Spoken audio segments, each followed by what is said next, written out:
Okay, in previous videos, I showed you how to draw a tangent through a point on the circle, tangent to the circle. Now I'm going to show you how to draw a line that's tangent to the circle, but going through a point not on the circle. And what I mean by that is, if you picture what I've got here, here's a point P, and I'm going to draw a line such that it will go through P and it will just touch the circle, so something like that. But I'll show you how to do it geometrically, all right? With a compass and a straight edge. So the first thing you'll do is you will connect that point P to the center of the circle. Okay, like that. So here's the center.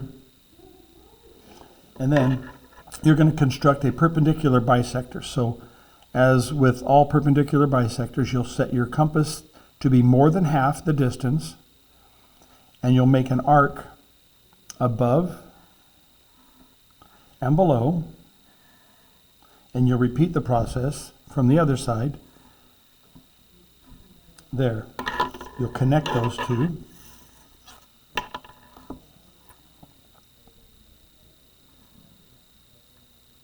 And it doesn't happen all the time, but sometimes if this point is further out, this line will not be in the circle. It doesn't matter if it crosses the circle or not. The important thing is we know halfway from the center to that point P, and we're going to use this distance.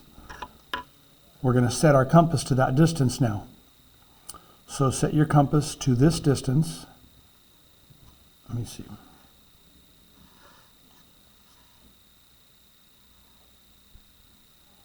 Looks like I got it right there. And you'll make a mark on the circle. Keep track of which marks we're talking about. That one there, and that one there. And that is actually the point of tangency. So if I hold my pencil there, and I line it up with P, this line is tangent to the circle, and it goes through this point. It's actually tangent right there, going through P, tangent to the circle. And you've also got another one here in case you were trying to do another. But this is the point of tangency, going through P and tangent to the circle.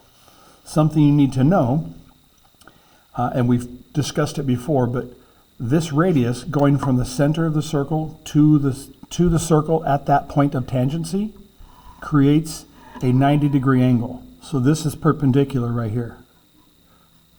90-degree angle. And the same thing here. And it looks like it might be forming it forms a kite. Sometimes it might look like a square, sometimes it might look a little different, but this is 90 degrees. And since this line is the radius, this one is the radius, these two lines are congruent, but this again is how you draw a line through a point that's not on the circle, but tangent to the circle. So you draw the line here, perpendicular bisector, connect the two, set your compass from the intersection of that line to the perpendicular bisector. That'll be the radius of the arc you make here, and that's where you connect. Anyway.